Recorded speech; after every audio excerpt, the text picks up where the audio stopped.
Aujourd'hui, nous allons parler sur comment vivre avec une personne blessée. Tu peux le dire à ton voisin de gauche, celui de droite, celui de devant, celui de derrière,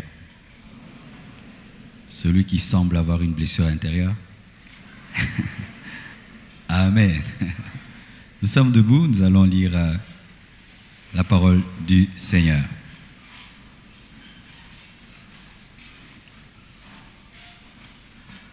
« 1 Thessaloniciens 5, verset 14.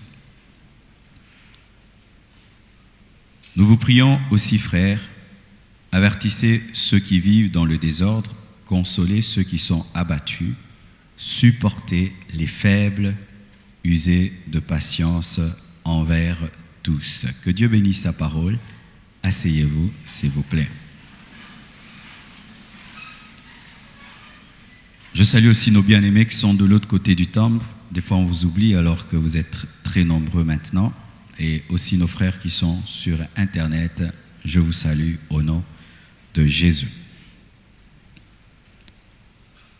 Comment vivre avec une personne blessée? En général, mais étant donné que nous sommes dans un culte de famille, comment vivre avec un frère blessé, une sœur blessée, un mari blessé, une épouse blessée? C'est vraiment une grande question dans la vie.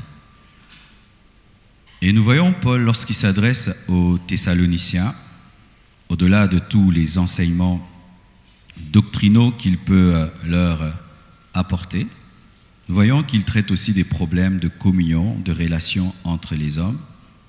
Et il demande aux frères d'avertir ceux qui vivent dans le désordre, les amener à la sanctification, comme nous le faisons souvent, mais pas seulement de les amener à la sanctification, mais de savoir vivre avec les personnes blessées, parce qu'il dit « consoler ceux qui sont abattus, consoler ceux qui sont blessés, supporter les faibles ». Les faibles, ce sont les personnes aussi blessées, et user de patience envers tous. Donc Paul n'avait pas qu'un souci doctrinal, il n'avait pas qu'un souci de sanctification pour l'église de Thessalonique, mais il voulait aussi que ce soit une église de personnes émotionnellement équilibrées. Comment vivre avec une personne blessée?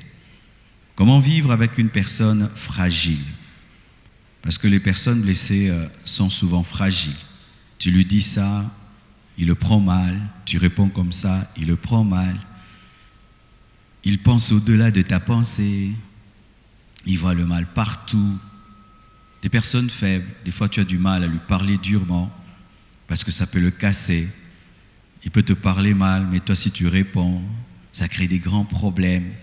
Comment peux-tu vivre avec une personne faible? Une personne fragile, un mari fragile, une femme fragile, un frère, une sœur fragile. Comment vivre avec une personne insupportable? Parce que des fois, les personnes blessées sont insupportables. Insupportable, c'est ton frère, mais tu le trouves vraiment insupportable. C'est ta sœur, mais tu la trouves insupportable. C'est ton mari, tu le trouves insupportable. Comment vivre avec une personne dure? Car des fois, la blessure, au lieu d'amener la faiblesse, amène la dureté. Mais une dureté qui n'a pas sa place, dure pour rien, exigeant pour rien, perfectionniste pour rien. Quelqu'un qui parle seulement méchamment, quelqu'un qui blesse tout le temps, mais tu vis avec dans une même maison. Comment vivre avec une personne triste et mélancolique? Quel que soit l'effort que tu peux faire, elle est toujours remplie de tristesse. Comment faire lorsque tu as une femme mélancolique? Tu as un mari mélancolique, des enfants tristes, tu leur donnes tout, mais ils sont toujours tristes. Tu donnes tout à ta femme, elle est toujours triste. Tu donnes tout à ton mari, il n'est jamais content. Comment faire? Comment faire lorsque tu vis avec quelqu'un de très nerveux, qui est en colère en permanence, qui est tout le temps à bout de nerfs, Pour un petit problème, c'est la colère, des disputes. Une personne nerveuse, comme une bombe à retardement. Il suffit d'un petit feu et elle explose. Comment vivre avec une personne méchante? Méchante. Comment vivre avec une personne rancunière? Ou quand c'est un petit problème d'un jour, mais qui va à 6 mois, à 1 année. Comment faire avec ton frère qui ne pardonne jamais, ta sœur qui ne te pardonne jamais, mais c'est toi qui pardonne. Comment arriver à vivre avec une telle personne qui te rappelle des fautes d'il y a 10 ans, d'il y a 5 ans, et qui peut se venger après 5 ans? Mais c'est ton frère, c'est ta sœur, c'est ton mari, c'est ta femme, ton cousin, ta cousine. Comment vivre avec des personnes capricieuses qui veulent qu'on les traite comme des reines, des rois, tout le temps des égards? T'as pas fait ça, t'as pas dit ça, caprice et caprice. Et même très âgées, mais capricieuses.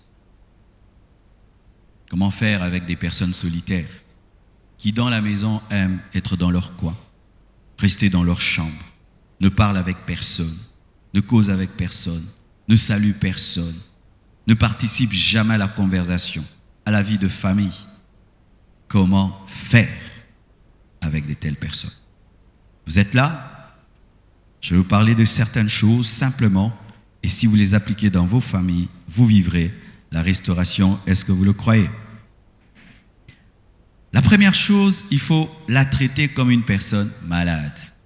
Si tu veux vivre avec une personne blessée, traite-la comme une personne malade. Et c'est toujours selon 1 Thessaloniciens 5, verset 14, la Bible dit: « Nous vous prions aussi, frères, avertissez ceux qui vivent dans le désordre, consolez ceux qui sont abattus, supportez les faibles. » Traite cette personne comme une personne faible. Elle est faible, c'est pourquoi elle me blesse. Elle est faible, c'est pourquoi elle est nerveuse. Elle est faible, c'est pourquoi elle est capricieuse. Elle est faible, c'est pourquoi elle est méchante. Elle est faible, c'est pourquoi elle me parle ainsi. Ce n'est pas toi, mais c'est ta blessure. Traite cette personne comme une personne malade. Et vous allez remarquer que les médecins vraiment peuvent nous enseigner cela. Car lorsque tu vas voir un médecin, tu peux lui dire tellement de choses, être capricieux et tout, tu vas voir que le médecin va te comprendre parce qu'il dit tu n'es pas dans ton état normal. C'est sûr que c'est la maladie qui te pousse à faire cela, c'est la fièvre qui te fait délirer. Mais prends le même médecin qui te rencontre et tu es bien portant sur la route et tu délires et tu lui dis n'importe quoi, il peut te traduire en justice. Pourquoi? Parce que là, il ne te traite pas comme une personne malade. Traite ton frère comme une personne malade, traite ta femme comme une personne malade, traite ton mari comme une personne malade, traite même tes parents comme des personnes malades et tu auras beaucoup de compassion, beaucoup de compréhension. Ainsi, si ta femme te fait le mal, tu dis non, c'est pas toi, c'est sans tes blessures. Ton mari te fait le mal, ah, c'est pas toi. Il est tellement blessé, il est tellement blessé au travail, tellement blessé dans sa famille qu'il réagit sur moi. En soi, ce n'est pas toi, c'est ta maladie. Traitez l'autre comme une personne malade, supportez les faibles comme des adultes. Quand un bébé défecte sur toi, tu ne te fâches pas. Quand il fait tous ses besoins sur toi, tu ne te fâches pas. Pourquoi? C'est un bébé, c'est un faible. Pareil aussi, cette personne qui est blessée, qui manifeste de la méchanceté envers toi, c'est que tu es un bébé, c'est un faible. C'est pourquoi il fait ainsi. Bien aimé, quand même, quelqu'un passe son temps à dire du mal et du mal sur toi. Si tu veux l'aimer et continuer à le supporter, dis, il me dit tout ce mal parce qu'il est malheureux. Parce que s'il était heureux, il allait parler de bien. Alors tu as compassion. Oh Seigneur, il est tellement malheureux qu'il doit se décharger sur les autres. Oh Dieu, aide-le. Alléluia. La deuxième chose, il faut compatir. Hébreux 4, verset 15 nous dit: « Car nous n'avons pas un souverain sacrificateur qui ne puisse compatir à nos faiblesses. Au contraire, il a été tenté comme nous en toutes choses sans commettre de péché. » Jésus-Christ, face à notre faiblesse, compatit. Il a pitié de nous. Pourquoi? Lui aussi était un homme. Il a connu la tentation. Il sait ce qu'est de vivre dans le corps, de vivre dans la chair. Ainsi, il peut compatir. Pareil aussi, mon frère, si tu veux vivre avec une personne blessée, au lieu de te moquer de ses blessures, compatis. La Bible nous dit de pleurer avec ceux qui pleurent. Un membre de famille échoue dans la vie, ne vous moquez pas. Compatissez, pleurez.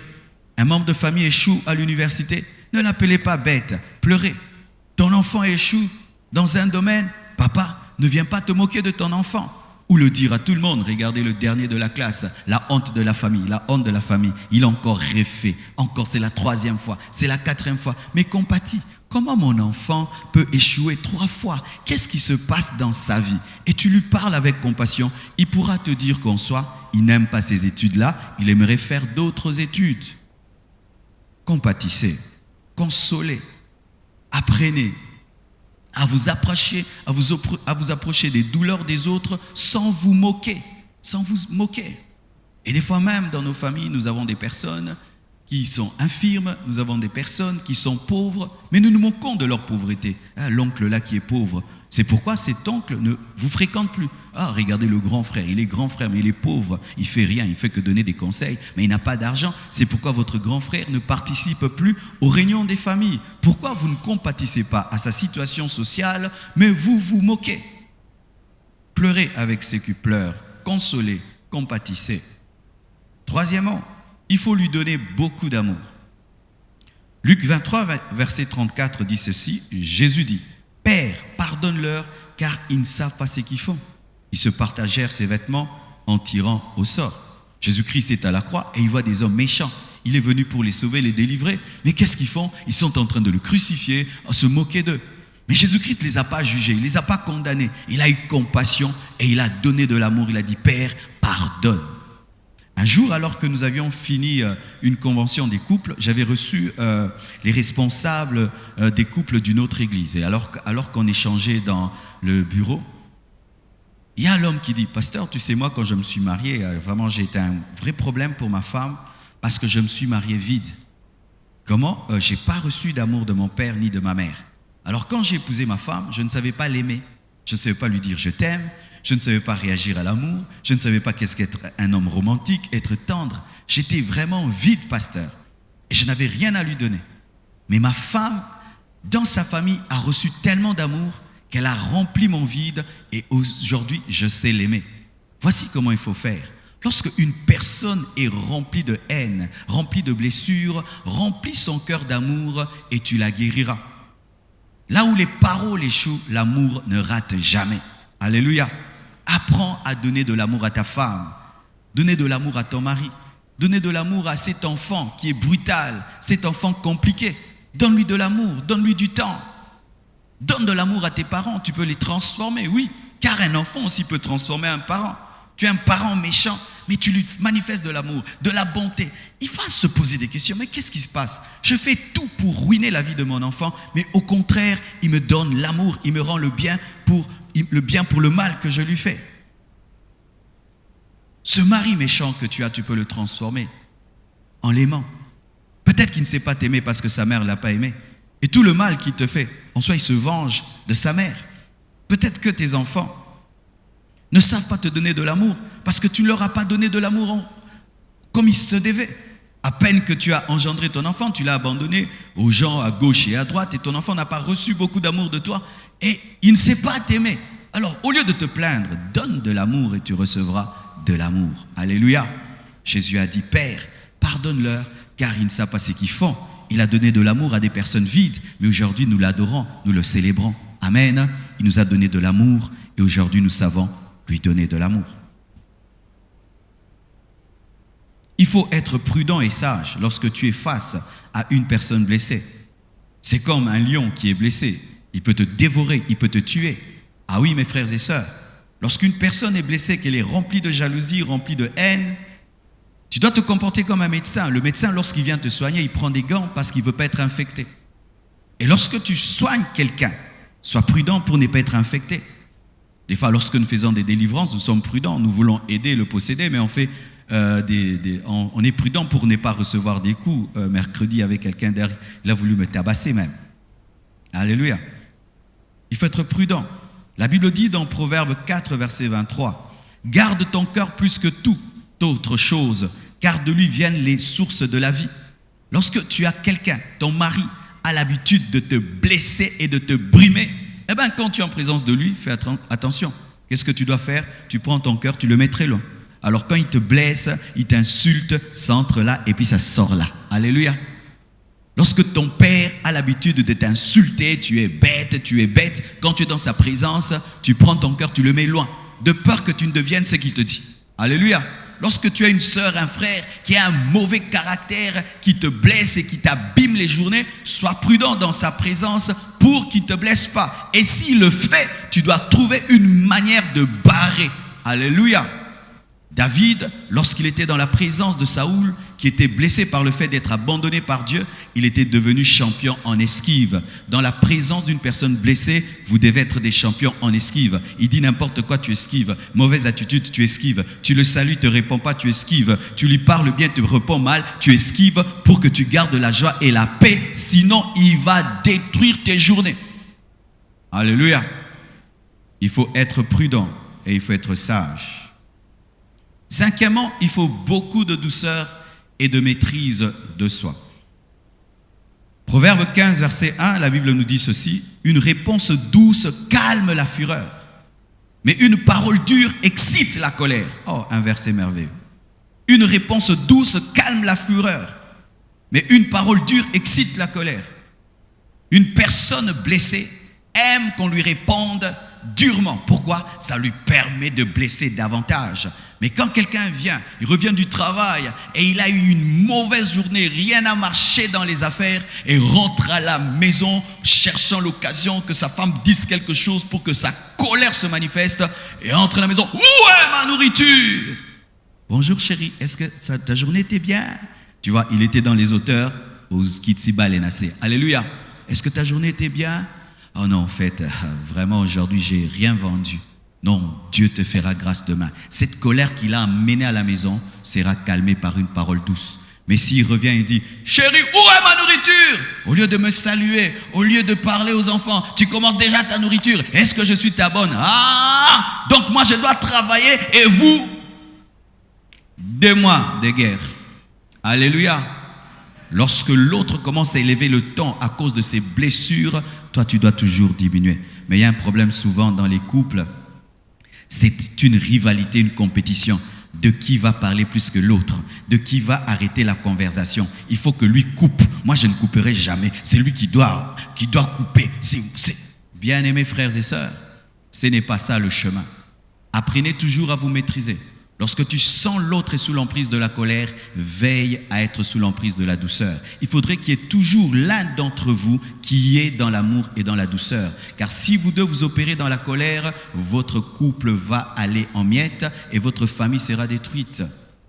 Tu peux revenir de l'église, tu es rempli de l'esprit. Quand tu rentres à la maison, tu trouves ton frère païen qui t'attendait pour détruire ta journée.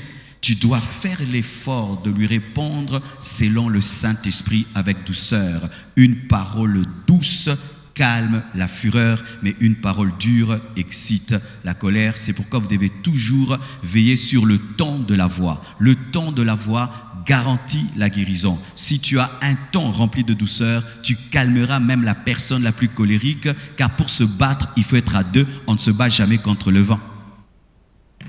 Alléluia.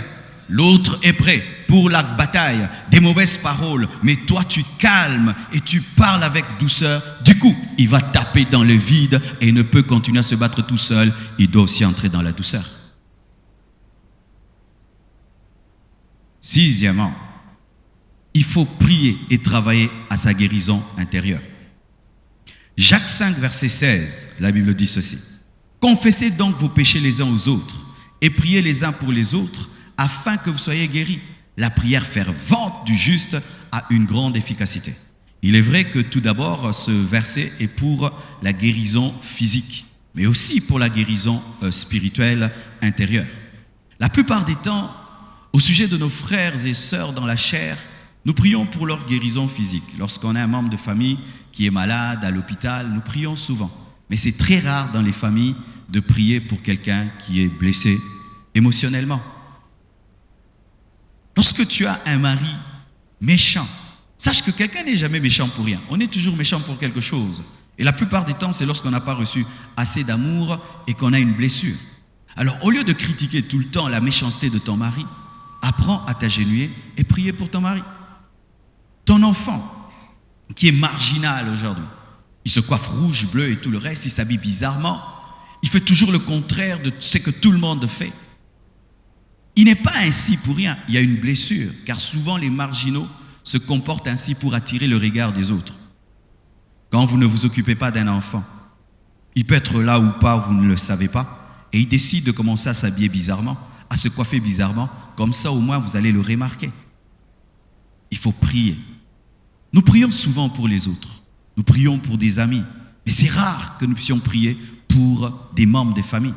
Seigneur, je prie que tu guérisses ma sœur qui est tout le temps triste, qui aime la solitude. Guéris mon mari qui est toujours en colère. Guéris ma femme qui est toujours mélancolique. Agenouillez-vous et priez. Là où les paroles, les efforts échouent, la prière n'échoue jamais. J'aimerais vous dire, mes frères et sœurs, on avait un père qui était rempli de blessures parce que sa mère était vraiment très dure avec mon père. Et ces blessures, il les reportait sur nous. Bien aimé, il nous arrivait quand on était des enfants de le critiquer, on lui donnait même des noms, shérif, ceci, cela, mais tous les noms qu'on lui donnait ne l'ont pas changé. Alors on a commencé à prier. Pendant 10 ans, j'ai prié pour la conversion de ma famille. Et ce que je ne pouvais faire, la prière l'a fait. Bien aimés frères, agenouillez-vous et priez pour les personnes blessées. Rares sont les maris qui prient pour leur femme. C'est rare de voir un mari prier pour sa femme. Tu vas la gueuler, tu vas la blâmer, tu ne fais pas ça, tu ne fais pas ça, tu ne fais pas ça. Bien aimé, l'église primitive a prié pour Paul. Et Dieu a changé Paul. Mais aucun d'eux ne pouvait le transformer parce que c'était même impossible de se tenir devant Paul et de lui prêcher. C'est que tu ne peux faire. Dieu peut le faire par la prière. Ton enfant le plus compliqué, le plus méchant, bizarre, peut changer par la prière. Dieu peut restaurer cette relation qui est brisée entre toi et ton frère. Et un jour, celui qui ne pouvait même jamais te présenter des excuses vient te dire, Dieu m'a parlé que je t'avais fait du mal il y a 5 ans, pardonne-moi. Seul Dieu peut faire cela. Priez les uns pour les autres afin que vous soyez guéris. Septièmement, il faut la supporter comme Christ t'a supporté. Qui sait que Christ le supporte jusqu'aujourd'hui? Levez bien la main. Qui sait que Jésus le supporte? Alors si Jésus-Christ te supporte, tu dois supporter les autres. La Bible dit, pardonne-nous nos offenses comme nous pardonnons à ceux qui nous ont offensés. Tu veux que Dieu te pardonne et Dieu te pardonne, toi aussi tu dois pardonner. Si Dieu comprend tes défauts, si Dieu patiente, pas comprend, patiente, attendant que tu changes, pourquoi tu es si dur avec les autres? Pour un rien, punition, pour un rien, condamnation, jugement. Est-ce que Dieu te traite ainsi? Dieu est patient, miséricordieux avec toi. Ça fait des années qu'il te reproche le même défaut. Mais Dieu ne t'a pas tué. Mais toi, il suffit seulement une fois que quelqu'un te blesse, tu prends des décisions radicales. La Bible dit dans Colossiens 3, verset 13, « Supportez-vous les uns les autres, et si l'un a sujet de se plaindre de l'autre, pardonnez-vous réciproquement, de même que Christ vous a pardonné, pardonnez-vous aussi. » Alléluia. Pardonne à ta femme. Pardonne à ton mari. Ta femme n'est pas parfaite. Et toi aussi, tu n'es pas parfait. Tu es aussi la femme de Jésus. Et Jésus, ton mari, te supporte. Toi aussi, supporte ta femme. Supporte tes enfants. Tu es un enfant de Dieu. Dieu te supporte. Toi aussi, supporte tes enfants. Il suffit seulement qu'on ne respecte pas tes principes. Tu prends des grandes décisions. Mais la parole de Dieu, combien de fois nous péchons contre elle? Combien de fois? Bien-aimés, faites très attention. Dieu nous traitera au dernier jour comme nous avons traité les autres. Si Dieu supporte tes faiblesses, tu dois apprendre à supporter les autres. Certaines personnes changent après une semaine, d'autres 2 ans, d'autres 10 ans, d'autres 20 ans. Ah oui, et tu ne vas pas dire, je suis fatigué, j'ai jeûné, j'ai prié, j'ai pardonné, il ne change pas. Si Dieu n'est pas fatigué d'attendre ta transformation, toi aussi tu ne dois pas te fatiguer jusqu'au bout, jusqu'à la mort. Tu dois attendre que l'autre puisse être transformé. Aujourd'hui, il y a beaucoup de divorces dans les églises. Pourquoi? Les gens ne se supportent pas comme Christ les supporte. Malgré tout ce que nous faisons, nous sommes des enfants de Dieu. Est-ce que Dieu te ravit le Saint-Esprit après que tu aies péché? Tu es toujours chrétien, tu demandes pardon, le sang de Jésus-Christ te lave. Mais nous, il suffit seulement d'un problème. Divorce, divorce, divorce. Pourquoi? Nous ne nous supportons pas. Des familles qui se divisent tous les jours comme si vous voulez être une famille des anges. Bien aimés, aucune famille n'est parfaite. Si vous voulez garder l'unité, vous devez apprendre à vous supporter comme Christ vous supporte. Huitièmement, il faut avertir, prêcher, corriger l'autre selon le Seigneur. Alléluia. 1 Thessaloniciens 5,14 nous dit: nous vous prions aussi, frères, avertissez ceux qui vivent dans le désordre, consolez ceux qui sont abattus, supportez les faibles, usez de patience envers tous, avertissez ceux qui vivent dans le désordre.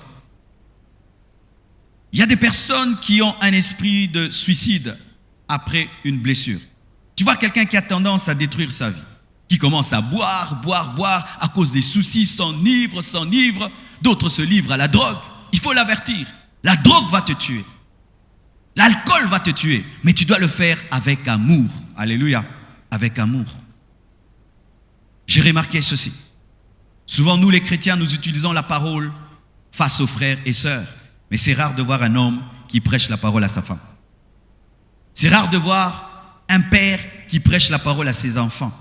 C'est comme si la Bible, elle est faite pour les autres. Et une fois qu'on entre dans la maison, là, ce sont seulement des conseils et des reproches. Bien-aimés frères et sœurs, au lieu d'utiliser tout le temps ta sagesse et ton intelligence pour corriger tes enfants, apprends à les réprimer, mais selon les Écritures, où tu parles à tes enfants. Et j'ai remarqué ceci. Tout ce que j'ai interdit à mes enfants sur base de la parole, ils le pratiquent tout le temps. Amen. Même quand je ne suis pas là. Mais si j'interdis une chose selon ma conviction, ils peuvent discuter ma conviction. Papa, c'est long, toi, mais c'est long, moi. Mais si je dis, Dieu est contre ça, là, ils arrêtent. Je me souviens une fois, j'ai prêché sur les signes démoniaques sur les habits et sur les jouets. Et puis je suis arrivé, je leur ai prêché. Les enfants sont allés prendre tous leurs jouets et tous les polos qui avaient des signes bizarres pour qu'on les brûle eux-mêmes. Papa, et ça, et ça. Et des fois, c'était des choses qu'ils aimaient beaucoup. Bien-aimés, prenez le temps de prêcher la parole aux personnes blessées. Prends le temps de parler à ta femme. Elle a un mauvais caractère, mais présente la parole de Dieu. Ton mari a un mauvais caractère, mais prêche-lui. Tu es un serviteur de Dieu. Tu ne peux pas te comporter ainsi. La Bible dit. Prends tes enfants, parle. Souvent, c'est comme si les autres sont des chrétiens et ton mari, ta femme, tes enfants, ce sont des païens. Notre spiritualité, souvent, s'arrête une fois qu'on entre à la maison. On n'est plus spirituel. Là, on est charnel. On revendique les choses dans la chair, des choses dans la chair, des choses dans la chair. C'est pourquoi nous avons une spiritualité de la bouche. Car la vraie spiritualité, c'est à la maison. C'est à la maison. Lorsque vous faites tout en fonction de la parole. Alléluia. Il faut chercher, neuvièmement, à connaître les causes de ces blessures. Et là, j'aimerais vraiment entrer en profondeur. Bien-aimés frères et sœurs, si tu veux aider une personne, tu dois prendre le temps de faire l'autopsie de sa maladie. Pourquoi ton mari te parle comme il te parle? Pourquoi ta femme se comporte ainsi? Pourquoi tes enfants se comportent ainsi? Si tu ne travailles pas à connaître la source, tu vas traiter les effets sans traiter les causes, tu vas traiter les symptômes sans traiter la vraie maladie. Ainsi, quelqu'un a une fièvre et tu dis comme c'est une fièvre, je te donne la Novalgine. Mais la fièvre peut être causée par plusieurs choses. La fièvre peut être causée par le sida, la fièvre peut être causée par le tuberculose, la fièvre peut être causée par une plaie, la fièvre peut être causée par des maux de tête, la fièvre peut être causée par beaucoup de choses. Alors tu traites la fièvre, mais est-ce que tu as traité le problème? Tu traites ces mauvaises réactions. Tu réagis mal, tu ne parles pas bien. Mais pourquoi il ne te parle pas bien? Peut-être que dans son enfance, il a eu un père qui l'insultait tout le temps. C'est pourquoi il t'insulte. Ton mari t'insulte parce qu'on l'a insulté. Certains, c'est parce qu'ils ont eu une mère qui a été compliquée. Et ils sont si compliqués, comme maman. Ainsi tu fais à tes enfants ce que ta mère t'a fait. Ma bénédiction, mes frères et sœurs, c'est que je suis le pasteur de ma femme. Ainsi, je lui ai fait la cure d'âme et je l'ai baptisée. Et je la connais bien. Mais toi maintenant qui n'es pas le pasteur de ta femme, comment feras-tu? Il faut faire une cure d'âme à domicile. Fais une cure d'âme à ton mari. Ah oui, des fois prenez le temps, vous vous asseyez et vous dites, pourquoi tu réagis comme ça? Pourquoi tu parles tout le temps comme ça? Mais pas quand il y a le problème. Quand il y a le problème, ça ne va pas marcher. Quand tout est calme. Mais en fait, pourquoi tu es tout le temps nerveux, tout le temps nerveux? Mais au fait, j'étais très calme dans ma vie. Mais à cause de mon calme, les gens dominaient sur moi. Alors j'ai pris la décision que personne dans ma vie ne jouera avec moi. Et moi, qu'est-ce que je t'ai fait? Rien. Mais même avec moi, tu te comportes ainsi. Ok, c'est bon. Alléluia. Pourquoi ton enfant se comporte ainsi? Tu avais un enfant qui était très heureux, très joyeux. Mais tout d'un coup, ton enfant se renferme. Il est tout le temps triste. Tout le temps triste. Ta fille s'occupe plus bien de sa beauté. Mais c'était une fille très coquette. Tout d'un coup, elle devient sale. Et toi, tu commences à attaquer. Mais habille-toi bien, habille-toi bien. Alléluia. Mais si tu causes avec ta fille, elle te dira au fait, j'avais un fiancé, le temps que je puisse vous le présenter, oui, il a aimé quelqu'un d'autre, je suis triste. Et là, tu peux l'aider. Non, ne t'en fais pas, il ne te méritait pas. Dieu te prépare à plus d'air, tu dois étudier et Dieu te prépare encore. Tu guéris ta fille. Alléluia.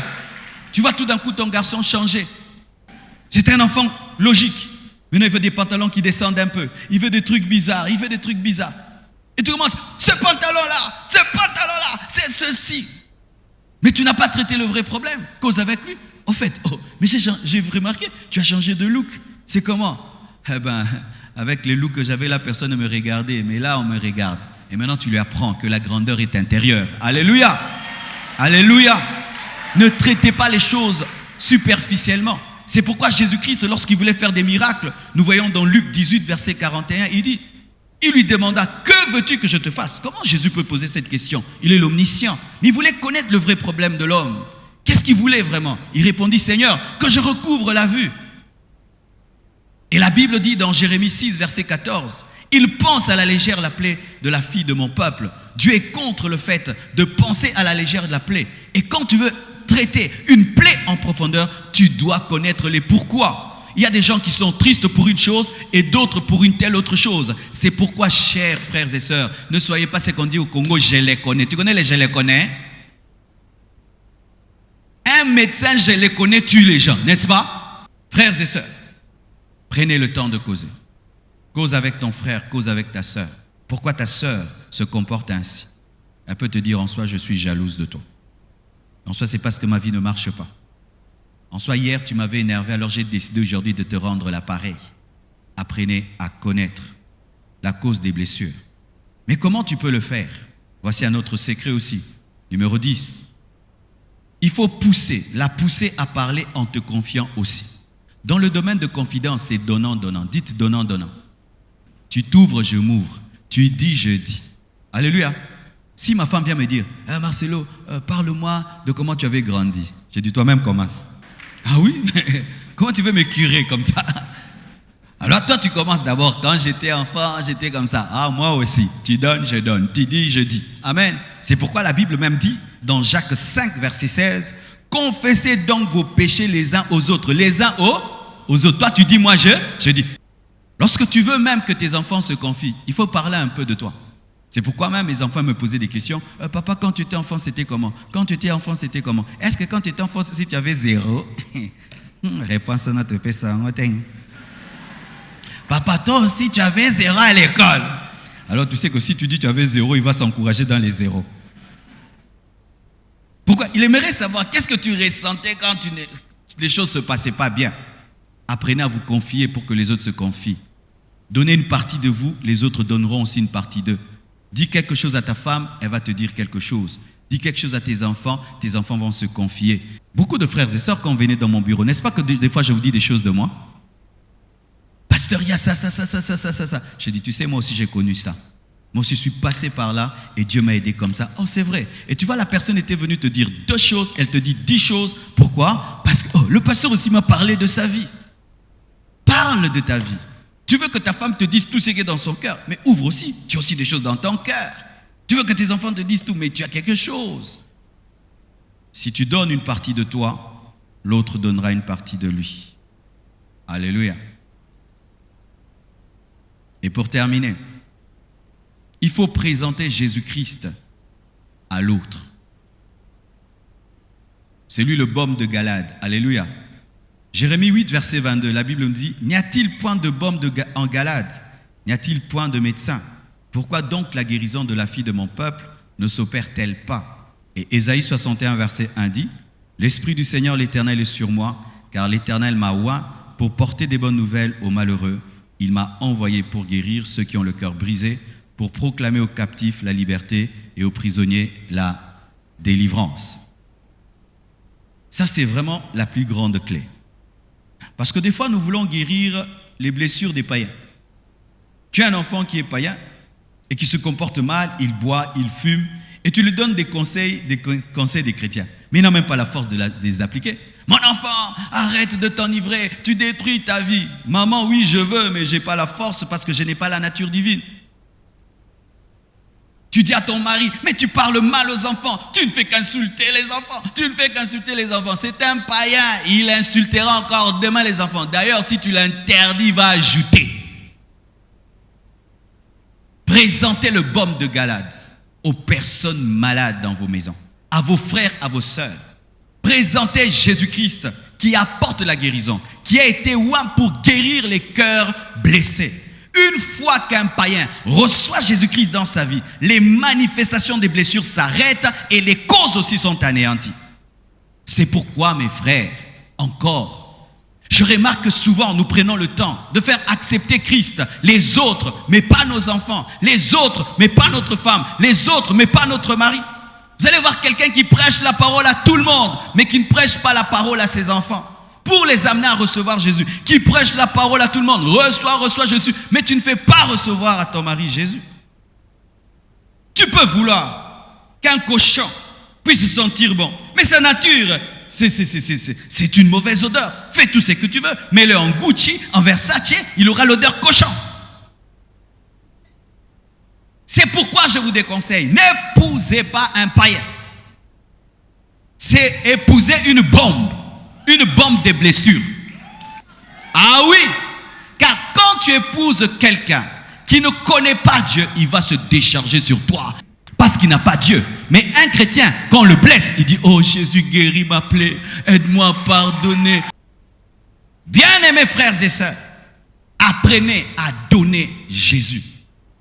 Un jour, j'étais là en train de parler avec mon fils. Et puis Dieu m'a dit, mais ton fils est païen.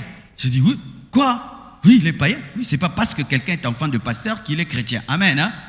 Parce que la conversion n'est pas sanguine, elle n'est pas génétique, c'est par la foi. Ah oui. Alors, Dieu m'a dit, parle-lui. Et je voulais lui parler comme un enfant. Vous voyez, souvent quand on est face à des enfants, on fait tout pour abaisser la parole. On parle de Jésus-Christ comme dans un dessin animé comme Superman. Dieu m'a dit, prêche-lui. Vous savez, je lui ai prêché quoi? L'Apocalypse. Je lui ai parlé de la bête, de l'Antichrist, des 666, de l'enlèvement, du millénium, de l'enfer. Quand je prêchais là, il m'a dit, moi, je ne peux pas aller en enfer. Je ne peux pas rater l'enlèvement, papa. Là, je dois être sauvé. J'ai dit, alors tu t'agenouilles, tu reçois Jésus. Il s'est agenouillé. Je lui ai fait recevoir Jésus-Christ. Et quand j'ai fini, il s'est levé. Il a dit, papa, tu as senti? J'ai dit non. J'ai vu quelqu'un venir, il était en train de moi. Bouh! J'allais même tomber, j'ai résisté. Et il est devenu chrétien, né de nouveau. Et Jésus va s'occuper de ses blessures. Bien-aimés, les blessures ne font qu'ajouter des blessures. Présentez Jésus. Présentez Jésus. Ton enfant qui est triste sera heureux. Ton enfant qui est complexé sera rempli d'assurance. Ta femme qui est remplie de tristesse sera remplie de joie. Donnez Jésus, c'est le remède. Jésus est le remède. Jésus est le remède. Jésus est le remède. Avant de donner des conseils, donnez Jésus. Parce que les chrétiens maintenant nous opérons dans le naturel au lieu d'opérer dans le surnaturel. Donne Jésus à tes sœurs. Alléluia. Et tu vas voir ta sœur qui s'habillait mal pour attirer l'attention. Sera sûre qu'elle est une fille de Dieu. Elle va descendre ses mini. Donnez Jésus. Donnez Jésus. Et Jésus fera le reste. Alléluia. Et si quelqu'un est chrétien et qu'il a des blessures, déjà tu sais qu'il a la base alors les conseils et les paroles pourront être pratiqués parce qu'elle a déjà la nature divine.